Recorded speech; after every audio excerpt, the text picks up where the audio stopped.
All right, everyone, welcome. Welcome to the inaugural episode of Dangerous Thoughts. I'm Carter Laren. We are back on the main channel on Unsafe Space on YouTube. I should shout out, there are a few people who gave us some nice one-time donations when we got suspended just to help us out, so I appreciate that. I haven't sent thank yous to people yet, but we did notice. Thank you very much. As always, the best way to watch any show on Unsafe Space is to go to unsafespace.com. You can sign up there. You can support us through buying merch or becoming a paid subscriber, or you can just watch the show there. This should be streaming from that live embed there as well. And eventually you'll be able to do super chats from there, but right now you have to do super chats from YouTube, or I think you might be able to do something on Utreon or Odyssey because we're streaming there as well. Anyway, don't forget to fight censorship by punching that subscribe button. So do that. Thank you, Pirate Tomsky. He says, main channel is here. Can't stop the signal. No, you can't. Thank you for the Firefly reference. Anyway,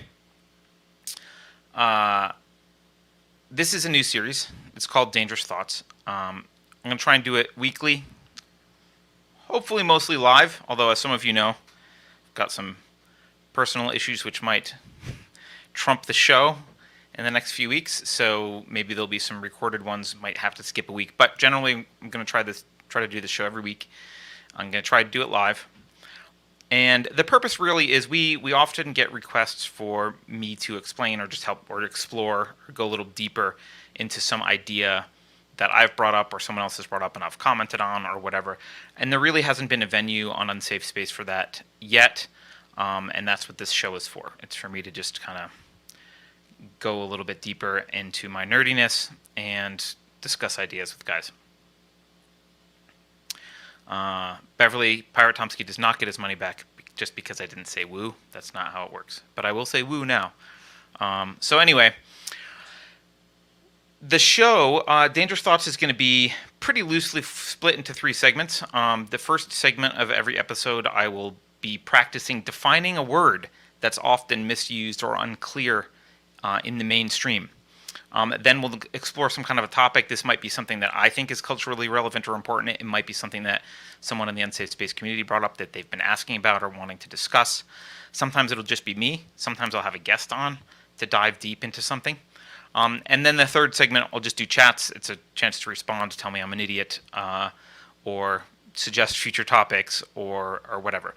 So the only exception to that format is today, and the reason that's an exception is I think I was thinking about it, and I thought I can't just do the format where I start with a definition and then do a topic, because I think it's helpful for me to explain why I think definitions are such an important part of thinking and why I want to make them an important part of the show. And to do that, I'm going to have to introduce this concept of a conceptual hierarchy. And today we are going to look at a definition. We'll look at the definition of the word science because a debate about even the meaning and use of the word it's part of the modern zeitgeist now, so we will look at that. But we'll do that after I go into a little bit of a description of why I think definitions matter and what I think this thing called the concept hierarchy is and why it's important. So, with that said, let's move forward. So, it might seem kind of weird and overly academic, or it feels like we're doing homework for me to say definitions matter, right? The kid that had the dictionary walking around high school usually didn't have a lot of friends. Although one of my best friends walked around high school with a dictionary, and I think someone in our community was mentioning they did that the other day. But people aren't like, hey, do you want to live the best life you can and be happy and fulfilled? Study definitions. Like, that's not usually what people think of. But maybe it should be. I'm not. When I talk about philosophy, and I'm going to talk about philosophy a lot, I'm not primarily interested in the history of philosophy. Most people who say that they're philosophers or study philosophy in school or talk about philosophy, they're really philosophic historians. They're really good at memorizing what so and so said about something, or they've devoted a large percentage of their time to, disentangle the ramblings of some neurotic that the Germans like, um, something like that. They're really into that. And for me, and when I use the word philosophy, and what I mean by philosophy is really something that helps you live here on Earth. I mean, to me, philosophy only matters to the extent that it's practical, to the extent that it helps you live on Earth. Um, so it's fundamentally, it should be this practical thing. And the motivation behind studying practical philosophy is emotional. It's an emotional motivation, right? You love life, presumably. You want to be happy and fulfilled, and you want to live a self-actualized life. These are fundamentally emotional motives for caring about your life. And that's why philosophy, from a practical perspective, matters. I also think it might be why, this is just a theory, but it might be why a lot of academics and elites have built their entire careers trying to obscure the practicality of philosophy. I think a lot of them are just fundamentally resentful of life itself. They kind of don't want us to be confident about how to live and happy. They want us to feel helpless and confused and overwhelmed by the complexity of what so and so wrote, or deep thoughts that seem really deep when you're high. And they want us to do this because maybe they just they're kind of nihilists and they want us to be unhappy as well. But also they want us to need them to guide them, right? So how dare someone who doesn't have a PhD and understand the nuances of Immanuel Kant talk about philosophy? You're unqualified. Only I'm qualified because I went and studied blah, blah, blah, blah, blah. That's not what philosophy is. And they are substituting a bunch of contradictions and confusions and spaghetti language for depth. And those aren't the same thing. So we're going to be deep, but we're going to try and be clear, because if we're not clear, nothing we say is useful. All right. So, yeah, thinky talk. Someone just said thinky talk. That's what they say, right? It's thinky talk. You wouldn't understand. Don't worry about CRT. It's just thinky talk. All right. So in general, I am not going to, because with all that said, in general, I'm not going to talk usually about what so-and-so philosopher said. However, since I'm giving definitions of prominence in this show, I do think it's worth pointing out that Socrates began his discussions with a search for definitions. Now, remember that Socrates at the time, we have nothing written of his, so everything we have is representational that someone else wrote about Socrates. But at the time, Socrates was fighting sophistry. Now, the sophists had interpreted the previous philosophers. So there were previous philosophers, and then when you read about some of these early philosophers, it's pretty rudimentary. Like, they're making propositions about what the world is made of. It's all water. It's all this. Like, so they couldn't agree on some things, these early philosophers. And so the sophists came around and they said, well, because you can't agree on the nature of the universe, therefore no truth is really possible, so we're just going to use words to manipulate, and boom, we're off to the races doing that. And Socrates didn't like this. He spent his life fighting sophistry and fighting their unclear definitions. He was always looking for clear, fixed, and universal definitions. He's credited kind of with universalizing definitions, and he was always looking for logical inconsistencies in what the sophists said. There might be a parallel to today. I don't know. Some of you might see a parallel between the sophists of ancient Greece in 5th century BC and modern universities. I am going to use this opportunity to throw out one of my favorite quotes from Atlas Shrugged, which is by Dagny Taggart, and she turns to her brother at one point and says, "James, you ought to discover someday that words have an exact meaning." Yes, they do. So, let's talk about concept hierarchies. And this is why I think definitions are important. And to do that, I'm sorry, I'm going to have to introduce concept hierarchies. In order to live on Earth, this is going to start out very basic, and hopefully it will stay pretty basic, but in order to live on Earth, we have to have some understanding of the world to guide our actions, right? Even if that's like an unconscious understanding, right? We have to know, don't drink the poison, don't jump off a cliff, don't fight a bear empty-handed, right? Don't try and swim all the way to Europe from America. Like, there's some things we have to understand how the world works, or else we die. And of course, if we want to thrive, we need to do more than just avoid things. We need to understand stuff that's good for us as well. So, hey, do learn the local language. Do brush your teeth. Do remember to eat something nutritious once in a while, right?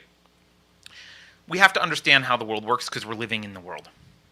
And you can think of this understanding mentally, even if it's unconsciously held, as this mental model that we carry around of the world, right? This mental model that includes eating sugar and not brushing teeth yields cavities, but brushing teeth reduces cavities because it reduces. You have a mental model going on in your head. And usually we build this model, starting as children, we build this model from the ground up through things that we perceive. We perceive some stuff in the world, and we form some basic concepts. I'm going to actually put up, I'm not always going to have a slide, but in this case I actually have a couple slides. So we form this mental model, and we start down at the base here of the pyramid, and here on the slide you see we've got a bunch of concretes. These are concepts that are close to reality. Now, by the way, I'm skipping over the perceptual level, how we go from precepts to concepts. I'm not going to talk about that right now. But early we start with these kind of really simple concretes.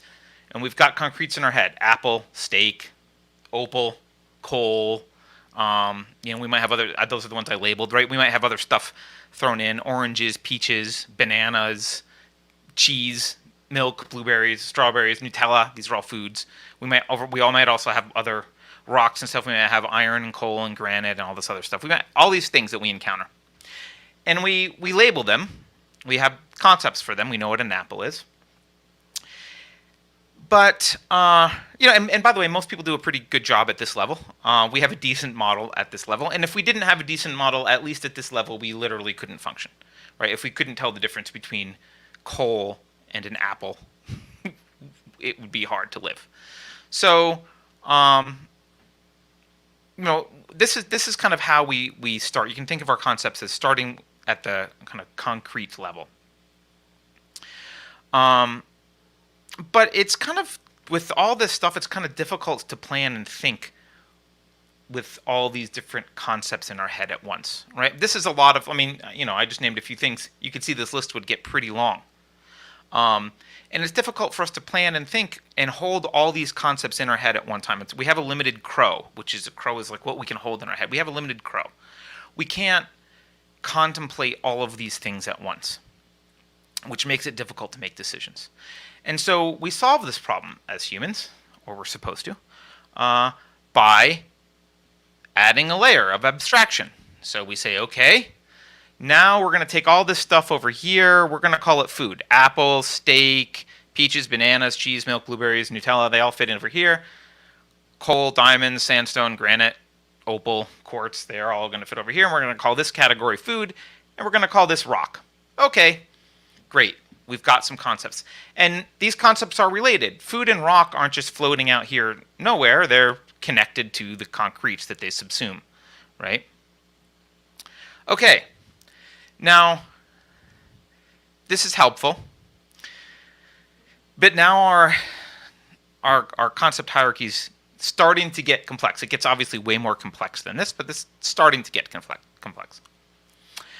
And there's two things that we have to do here, and these are the result of some obvious things that I'll state. One is, we're not omniscient, and two is, we're not infallible.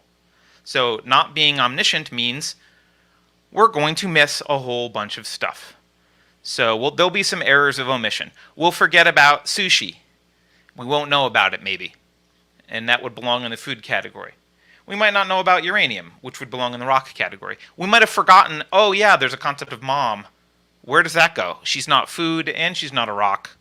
Where's mom go? I need a new category or whatever. There's other concepts. So we can have errors of omission. We can miss stuff because we're not omniscient.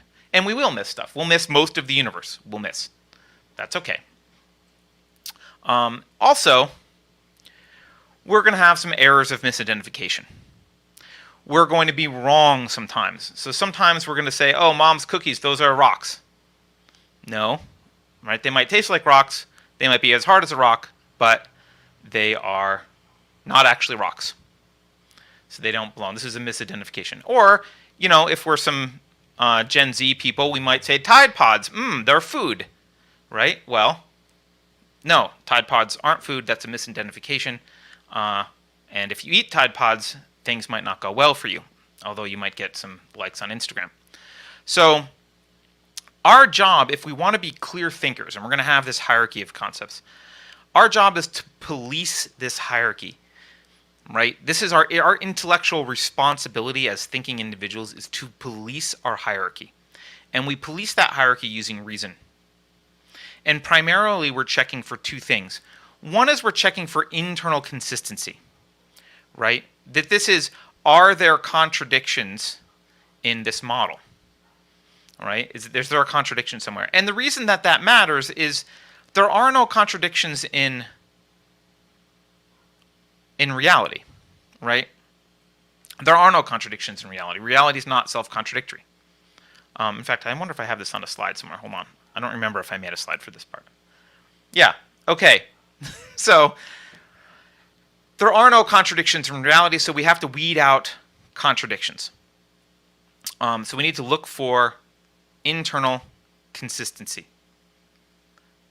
And so, for example, if we define food as less dense things and rocks as more dense things, well, this is going to lead to some weird problems and some internal contradictions. We're going to have watermelon over here under food, and we're going to have lava rock under here under rock, because that's where they kind of make sense, but we've defined them wrong.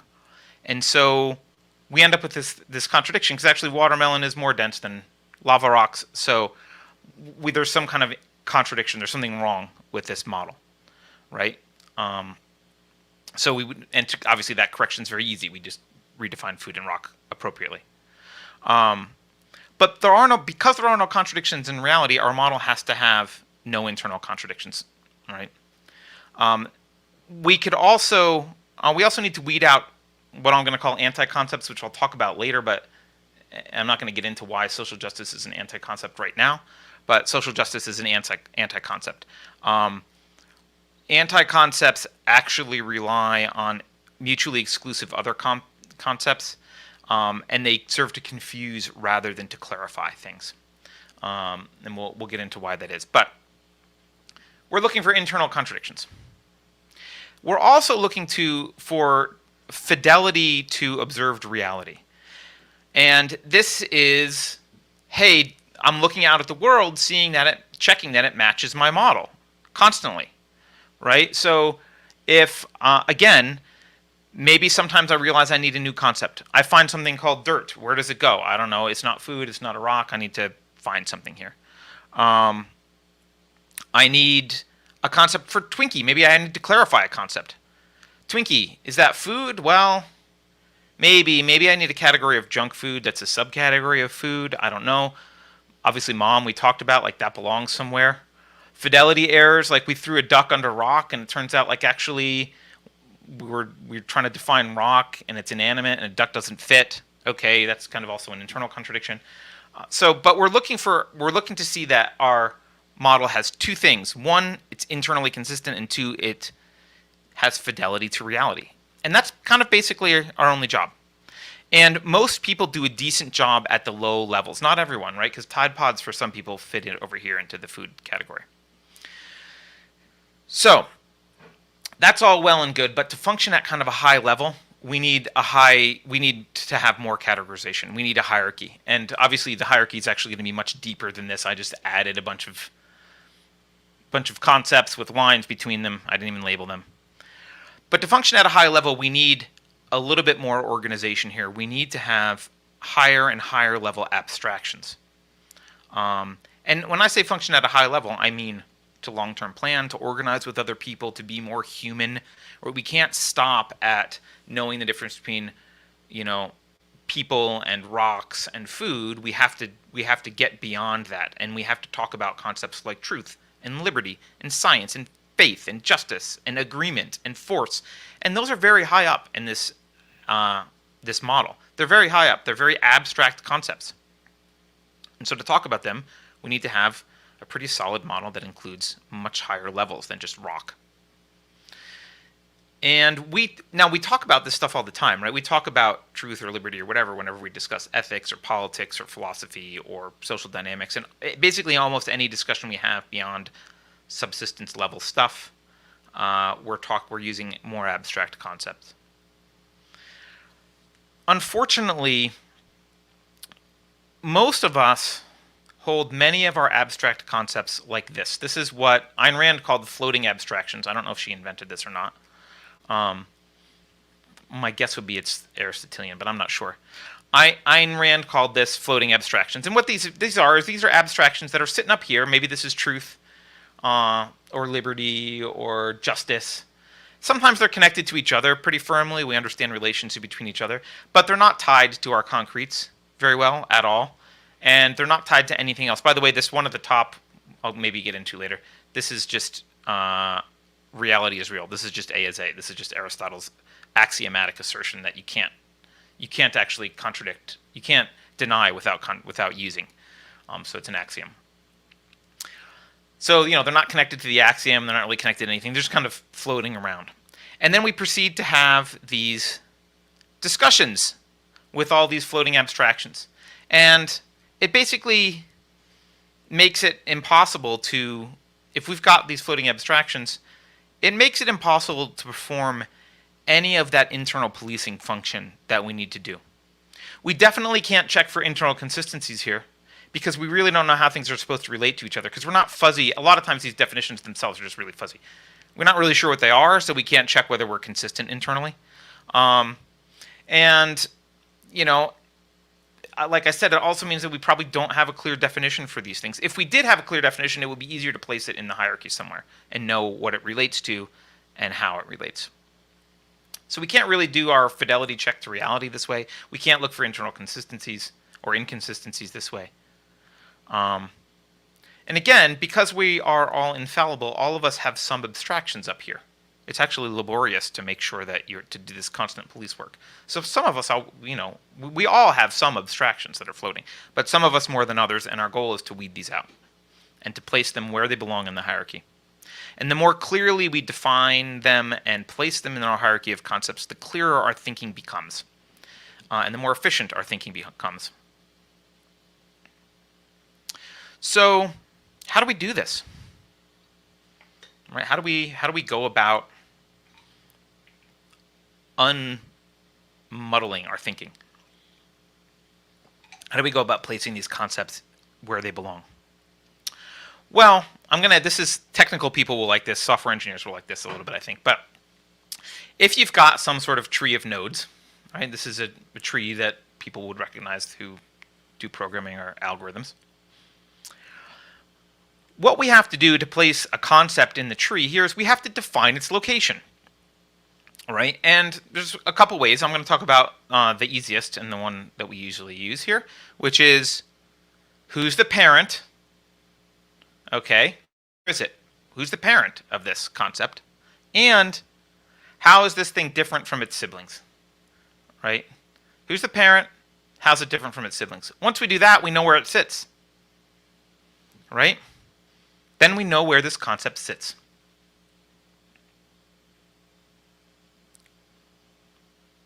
Assuming that this parent is clear, right? So, just to point out, you could also fix the concept's location by looking at its children, and say it's the concept that subsumes all of these children in this unique way. That actually gets kind of difficult because you have to rely on induction, which gets more complex as you rise through. So it's easier to do this, and it's clearer to people to do this. Johnny Boy Quickdraw asks a question. I'm not normally looking at chats right now, but it's a good question, so I'm going to pause and answer it. He says the tree would have to be multidimensional too. Many lower nodes would be part of multiple higher nodes. Not necessarily, although in some sense, yes. Concepts can be parts of other concepts. But I'm going to differentiate between words and concepts in a little bit. But yes, you could have some concepts that are part of other concepts. There's multiple relations, that's true. But it is unidirectional. You can't have circular concepts, so it can't be like a complex network graph, because you can't have circularity, because reality is not circular. So, but that will be harder to draw, so I didn't draw that, Johnny boy. But since your name is Quick Draw, maybe you can draw it quickly and share it with us. So, when we communicate, when we debate or discuss or explain stuff to people, we're only really thinking about a concept to the extent that we know what the location of that concept is in the hierarchy, right? In other words, to the extent that we have a clear definition. If we're talking we don't have a clear definition, we're not really communicating. And actually, we're also not communicating about the concept if the other person that we're talking to doesn't have the same clear definition of the concept. And most of the time, especially online, but even in real life, most of the time when people talk about abstract stuff, they're talking past each other, because they haven't stopped to define terms. They don't really know what the other person's saying because they're using language completely differently. There's an exception. You can be talking about the same thing without sharing the same definition if you're having a meta conversation about what the definition should be. But in that case, all your other terms need to be in alignment with each other. So there is one more dimension of complexity here that I brought up when I addressed Johnny Boy Quick Draw earlier. Actually, let's do this first. Yeah, so this is what defining a concept would look like. Sorry, I forgot I had this slide. We can translate this previous location definition. Here's the parent, and this is how it's different from the siblings. We can get out of programming world or object-oriented world, or however you want to look at this, and say, well, let's use plain English to do this. Well, in plain English, defining a concept is this concept belongs to the broader category of blankety blank, right? This is the genus. It's chairs belong to the category of furniture. Okay, like that's a very clear, this is the category. So that's telling the parent, okay, and now how's it different? It's distinct from the other concept in this category by blah, blah, blah, blah. And you'd have to, I haven't thought through the definition of chairs, but you'd have to say, well, it's distinct from tables and couches and these other pieces of furniture in that a single person sits in one, or whatever. Maybe some chairs two people sit in. So you'd have to figure out what that definition is, and that distinguishes chairs from other things in this category of furniture. Okay. So that's how we do this. I am going to make this is a good time to just make a comment here. It would be stifling to stop and define every word in every conversation this way, obviously. We would never get anywhere. And it actually is harder than it looks. It actually can be quite difficult to do. But it's still important to do. And obviously some of this stuff is contextual. People assume that we kind of understand intuitively what these are often. And this is why I'm going to try and just do this for a word. We're going to look at a word each episode kind of in this format. What's the broader category? How's it distinct from other members of that category or that class? Now there's another level of complexity here, which can be annoying. And that is that words are not concepts. So you can have a word. Well, here's the concept, right? It belongs to this thing. We talked about this. But this concept might have multiple words. It might refer to different concepts. So the word concept mapping is not the same thing. So sometimes a concept is a phrase, not a word. It's political liberty. You have to say political liberty as opposed to other kinds of liberty. Now, maybe in context you would drop it because you're having a political discussion. So you're talking about liberty and everyone should know it's political liberty. But it's political liberty, this concept over here, as opposed to some other kind of liberty, which might be over here. Sometimes you've got synonyms with words, right? Big and large are both labels, they're both words that mean the same concept. They're the same thing. At least as far as I can tell. Maybe there's a differentiation, I don't know, that you guys can tell me. But you get synonyms like this. Sometimes you get really complex stuff like the word right. Oh, well, right is a direction, left or right. Oh, also it's the freedom from coercive prohibition. Oh, also it means correct. Oh, also it means it's a political classification. right? So there's just multiple definitions for the same label, multiple concepts for the same label. And sometimes you get something that has two distinct senses or more, but they're actually related to one another. They're not like wildly different. They're kind of closely related, but there's a distinct way in which each is meant. And sometimes, as I mentioned before, sometimes there's a concept that's it's an anti-concept. There's a word that refers to an anti-concept. It creates an anti-concept, and social justice is one. The reason social justice is one, really briefly, is justice presupposes an individual choice, and only individuals can choose. Groups can't choose. You can't have a form of social justice. Justice is individual. A person either behaves justly or unjustly. Either justice is done to them or not. This is all based on individual actions.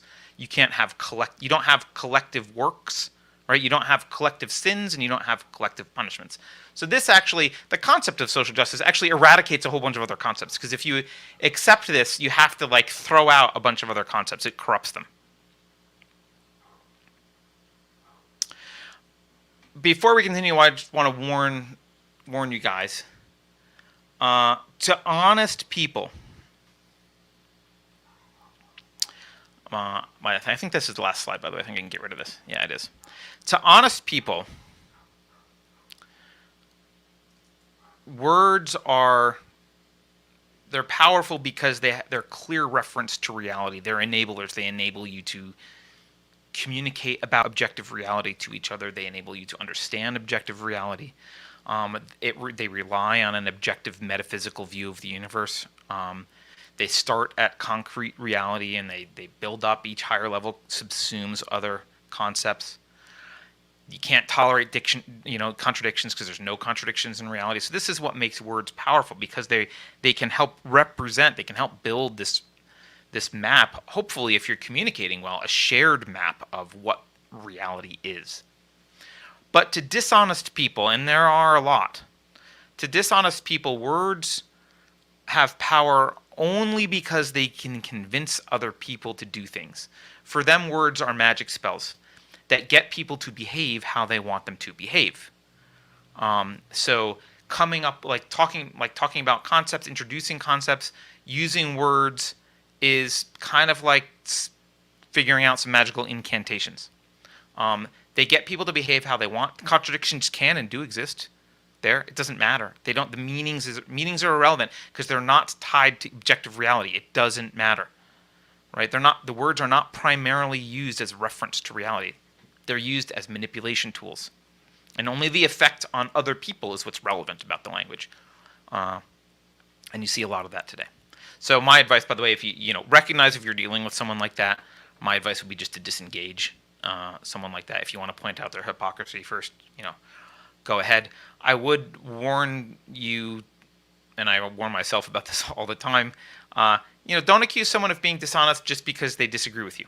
You can't disengage just because they disagree, and this isn't worth it, I'm going to disengage. But we have to keep in mind that words don't map perfectly onto concepts. Context is super important. Sometimes you're missing context. Sometimes they're missing context. Sometimes you're both missing context. And people aren't infallible. So just because someone's disagreeing with you and using words differently doesn't mean they're inherently dishonest. Although there are a lot of the postmodernists who are inherently dishonest and using words only to manipulate. All right, so I wonder if I should. I won't pause. I'll keep going, and I'll do super chats in a minute. Or chats. And I see some super chats, so I'll answer them. Let's just do today's example, word. I'm going to do the word science. And I'm going to start with the Oxford English Dictionary. Now, you might say, why are you starting with dictionaries? They're surreptitiously edited, and you can't trust them. Yes, that is true.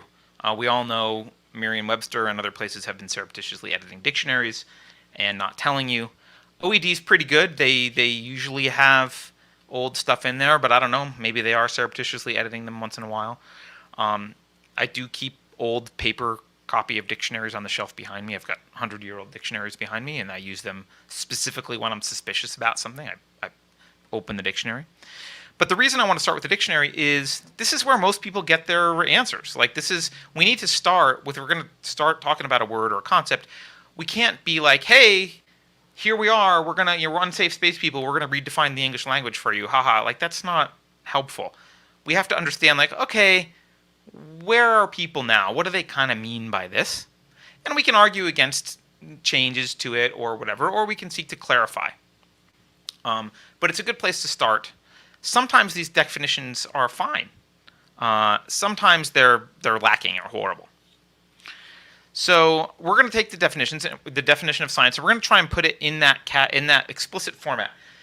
Science belongs to the broader category of blankety blank and is differentiated from other members of that category by blankety blank. That's what we're going to try and do with the word science. So, and one thing you'll learn if you play with OED for a while is you got to scroll through a lot of definitions because there's a lot of definitions for words. So I'm going to scroll through 1 through 3 here are all old. They all say like archaic and rare, obsolete. So I'm going to scroll through all the first 3 definitions. They're all archaic or rare in the first 3. The first non-archaic or rare definition we come across is 4a.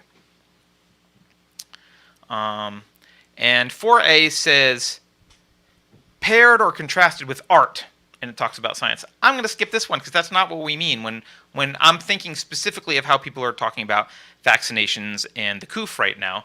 They are not contrasting science with art. That's not the context of the discussion.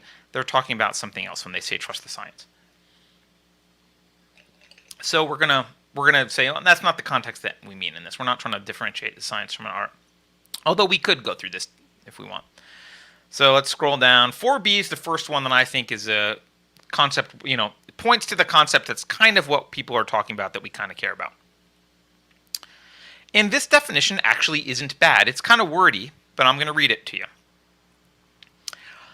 It's definition 4b. A branch of study that deals with a connected body of demonstrated truths or with observed facts systematically classified and more or less comprehended by general laws, and incorporating trustworthy methods, now especially those involving the scientific method and which incorporate falsifiable hypotheses, for the discovery of new truth in its own domain. Now that's a mouthful. That is a mouthful. But let's take a look at it and figure out who the parent is and how it's different from the children. So, what category is science in? Well, they make it pretty clear here, and this isn't bad, but this is not a bad definition, right? They make it pretty clear. It's a branch of study. Okay, I don't love that, but it's okay. It's not super. That's not great, but it's okay. Branch of study. All right, it's a branch of study. I'll buy that. Maybe we could say it's about the natural world. Maybe we could be a bit clearer what we mean by a branch of study, but that's not bad, right? Okay, how does it differentiate from other branches of study? What's different about science? And there's 2 things that this dictionary definition points out. One is it deals with a connected body of demonstrated truths or observed facts systematically classified and more or less comprehended by general laws. Now, I don't know if it's necessary. This does at least correspond to reality, which is true. You would want science to be, well, it's different from other branches of study like maybe music in that it directly corresponds to observable physical phenomenon or nature or whatever. So this is kind of saying, look, it is observed facts. Okay, they're systematically classified. Okay, I don't know if you need to have comprehended by general laws. I don't know if maybe a nascent science might not have a lot of general laws and it would still be a science. But okay, this is they're differentiating it from other things here. And the second thing they say here is the second differentiator is this second half here, incorporating trustworthy methods, now especially those involving the scientific method, and which incorporate falsifiable hypotheses for the discovery of new truth in its own domain. Now, this is a little bit sloppy. I don't know what trustworthy methods mean. That's kind of a sloppy thing here.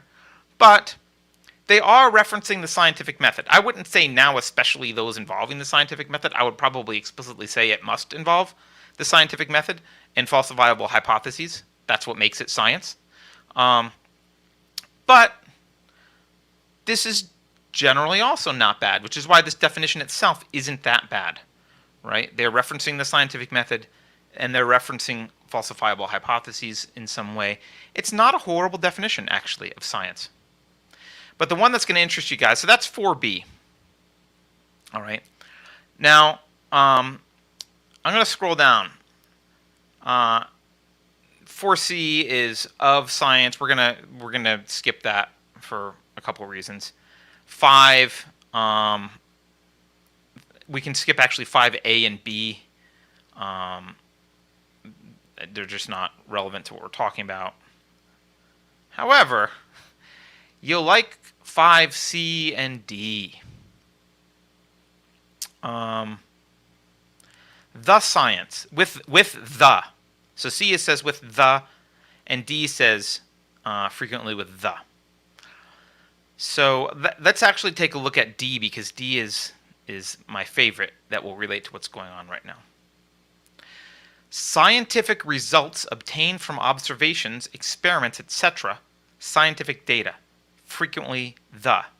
So this is the science. This is where the science comes about. The science. Now notice something here. A couple things. First, the first use of this is 1979. A lot of this stuff is like, if you scroll back, 1777, like it's old. This one, the first use is 1979. Then after that, 88. The first one they cite. I'm sure it's been used, but this is much newer. You might also look at this and also say, well, this is circular because they're saying scientific results, and they're defining science. So this seems kind of circular. I would argue it's probably not circular because they are using a different sense of the word science here. They're probably using the one that we just defined above, 4B. They're referring to that concept. So results obtained from the science that we just talked about, that was pretty well defined. Okay? So it's not really circular. So that would make the scientific method still part of this, right? So it prohibits cherry picking and that kind of stuff. It says when you say the science, you're referring to scientific results that have followed the scientific method, that are part of that previous definition. Now, the implications of that mean that if it kind of means that like dissenting arguments, other theories, contradictory results, all that stuff needs to be out in the open and heard in order for it to match scientific results, because it's going to refer back to that other definition of science that includes falsifiable hypotheses and the scientific method. So you can't cherry pick. So if disagreement and questioning is not permitted, it's not scientific. Therefore, it's not the science. It's not the science. So when you hear, with respect to this COOF stuff especially, and how they're having the conversation, regardless of, let's pretend that the vaccines are 100% effective and everything's above board and fine. Regardless, because of the way that dissent is being treated, because of the way that alternate hypotheses and alternate or contradictory data is being treated, you can be certain that the scientific method isn't being followed. The contradictory information isn't being viewed and displayed. Therefore, it's not the science. So you can throw away this trust the science bromide because they don't mean it. They mean trust the mandates, or trust our particular scientists and what they're saying. So you can have some understanding now that there's some intellectual subterfuge happening, and I know a lot of you knew this. This is why I'm picking the word science, because you already kind of know this. It's a relatively easy one. You can kind of see the intellectual subterfuge that's happening here, because the science is being used while undermining the scientific part of its definition. And that serves, in our hierarchy of concepts, that serves not to clarify, but to obfuscate. That serves to deceive us, and it serves to make our concepts less connected to reality, less connected to each other, and more confusing. It actually serves to destroy the very concept of science. That's the purpose of it. That's what it does. So, I'm gonna do some chats. Now's a good time to look at some chats. I know there were some coming in. I hope I didn't go through that too quickly or too slowly. I was debating about how speedy or laborious to make this. But I would encourage you to think about definitions in the way that I just presented. I often use the words genus and species. They're a member of this genus, and they're differentiated. This is their species. This is how they're differentiated from other members of that genus. This is their species, right? So how are they different from their siblings? And what broader category are they a part of? I think it will really help clarify your thinking about things. And don't feel bad if you sit down and you're like, all right, I'm going to do freedom. That's hard. It won't be easy, actually. Expect it to be hard. But we'll do some of these moving forward. We'll pick some words and we'll try and work on them together and see if we can get ourselves into some clear definitions, which will lead to clear thought. Okay. So I'm going to do some super chats, and then if there's some other chats, we can do that. Paratomsky says, I regularly annoy my colleagues and clients by asking, well, what do you mean by that? And what does that mean for you in this context? Yeah, that's annoying because thinking is hard, right? Thinking is not easy. It's hard, and no one wants to do it. Fundamentally, you could make an argument, and the arguments have been made. And by the way, all the philosophy that I'm saying, I've not invented any of this. This is stuff I've picked up from other people. So I'm not claiming to have invented any of this. I'm just trying to, I've integrated a bunch of stuff in my head. I have particular ideas about the world, and I'm trying to communicate to you how I think this stuff works. And maybe I'll change my mind as we have discussions moving on. But the reason, or you could make an argument, I think, Paratomsky, that the essence of morality comes down to a single choice. Which is the decision to think or not think, and it's choosing think. Which I know sounds really weird, and that would be a long, complex argument because you'd have to tie it into why thinking leads to moral behavior. But without getting into the ethics of it, just introspect for a minute. We all have times when we're presented with something, and there's this uncomfortable contradiction, even maybe, or uncomfortable feeling that comes up in our mind's eye. That's like, I don't like this. Like it doesn't feel good. Maybe it contradicts something. Obviously, maybe we don't see the contradiction, but it doesn't feel good. And thinking about it feels laborious. Like looking at it further, peeling the layers of the onion back, it feels overwhelming and laborious. And to the extent that we say, yes, I'm going to think about it anyway, we become a clearer thinker, and we become better, and we become more integrated. Because when we choose to evade that responsibility of thought and push that down, that's when we start to create these floating abstractions in our mind. We create these floating abstractions, and actually we also undermine our sense of self-efficacy and dealing with the world. And so because we haven't practiced that muscle of thinking and dealing with the world, it becomes more and more daunting to do when we're confronted with it. So I think that your colleagues get annoyed because maybe you're just a troll, Paratomsky. I don't know. Maybe you're just doing it to bother them, and it can be annoying to someone say, what do you mean by that? Like if I say, let's go get Chinese for lunch, and Paratomsky's like, what did you mean by that? Then he's just annoying, right? But probably it's that they don't really know what they mean by that, and they don't want to have to be forced to think about it, because you're asking them to do intellectual labor, and that's not fun for a lot of people. All right, let's look down and find another super chat. Richard Petz, he says, hi Carter, just wanted to say hello as I've just tuned in. I will have to rewind to get the whole thing. Cheers, Richard. Hey Richard, welcome. Feel free to rewind. Wiley E. Coyote, hey Wiley. Where the hell y'all been, Carter? You been, Carter. Sorry, not y'all been. I didn't want to make you make Texan. YouTube jail again. Yes, we were in YouTube jail again. We were out of YouTube jail. But you can always, even when we're in YouTube jail, Wiley Cody and anyone else listening, always go to unsafespace.com. We were broadcasting from YouTube jail. We just weren't broadcasting from our main channel. We were broadcasting from backup channel. We're also on other platforms. So unsafespace.com always has our live broadcast, no matter where we stand with respect to Susan. Pirate Tomsky, another one from Pirate Tomsky, says, it's a massive and pervasive art form to tell people to trust the science. It's not a scientific form, that's for sure. I guess it is art form. Brian just gives us $3 and a little waving emoji thing. I don't know what that is. It's weird. Richard Pett says, thank you, Carter, for this. It's been a long time coming and will serve everyone well. I hope so. I mean, I didn't go too deep into it, but I did. I didn't want to go too deep. I also didn't want to go too light. Maybe I went too light. I don't know.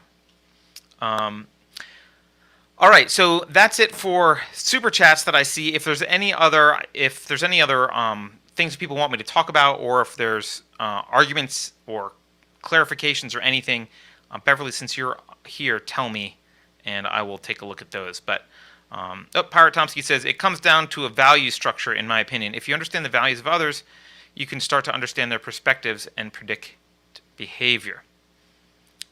I'm not sure what comes down to a value structure, but it is true that if you understand the values of others, you can start to understand their perspectives and predict their behavior, absolutely.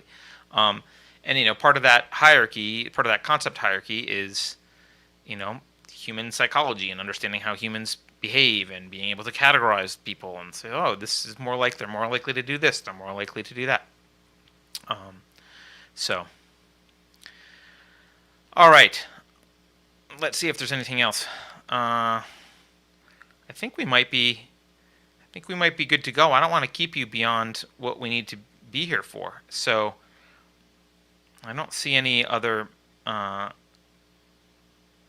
intellectual counter arguments, points of clarification, or anything else on this. I just see some chatting. So I'm going to let you guys go. As a reminder, you can please suggest topics, by the way. You can email them to speak@unsafespace.com if you want particular topics. I've got some stuff. I've got some definitions I want to talk about. I've got some other topics to talk about. Again, I hope I didn't rush through this too much, but you can always support the show by going to unsafespace.com.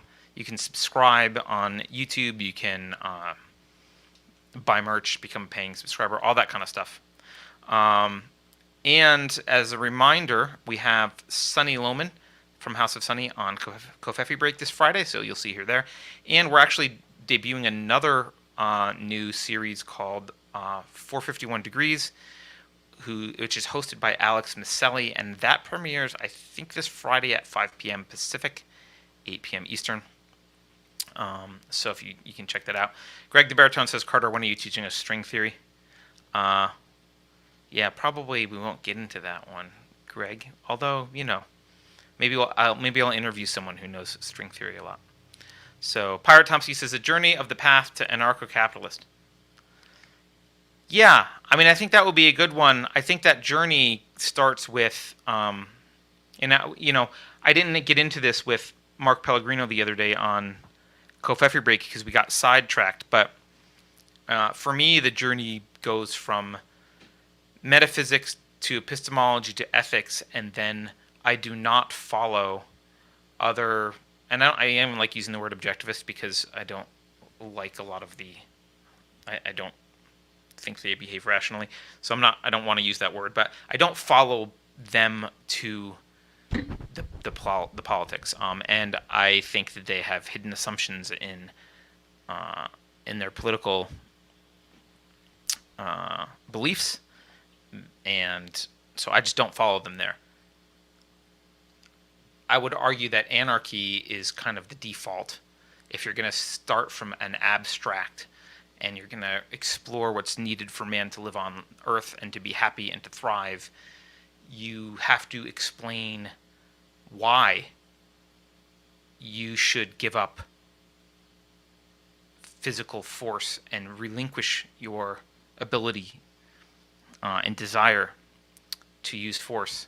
You have to explain why you should give it up to someone else. You can explain why you shouldn't use it in certain cases, right? You shouldn't initiate it. Like, that's easy to explain. It's another thing to explain why you should give it up to other people.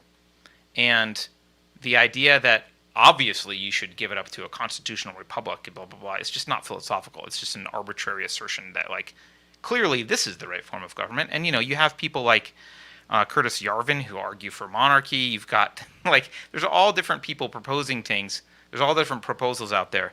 And I'm primarily an anarchist because I'm not convinced by any of those arguments.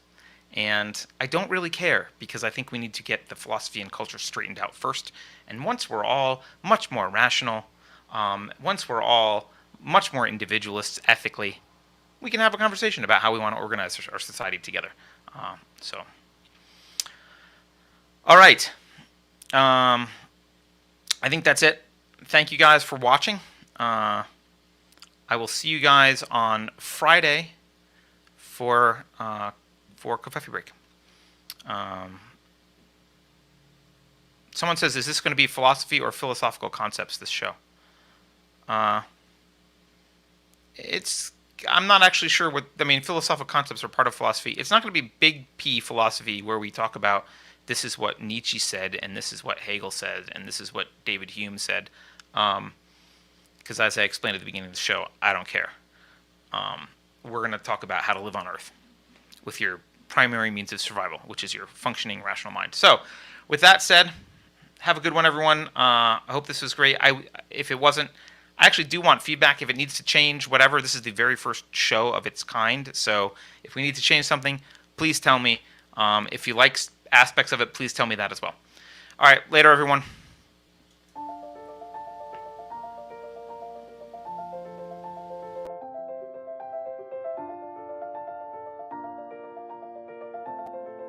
Thanks for watching. If you're new to the channel, we have a deep content library that includes interviews with everyone from Mike Cernovich to Megan Murphy, so go check it out.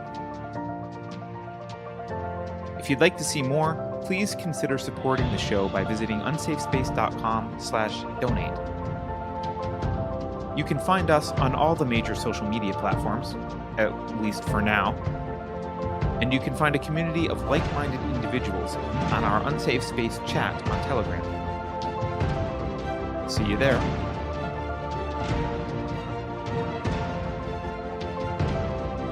Warning. This is an unsafe space. Dangerous ideas have been detected. The content of this production has not been authorized by the Cathedral. Pay no attention to it. For your protection, the following co-conspirators have been unpersoned and scheduled for ideological vaccination. To avoid cancellation, please update your ideological contact tracing app on your smart device immediately.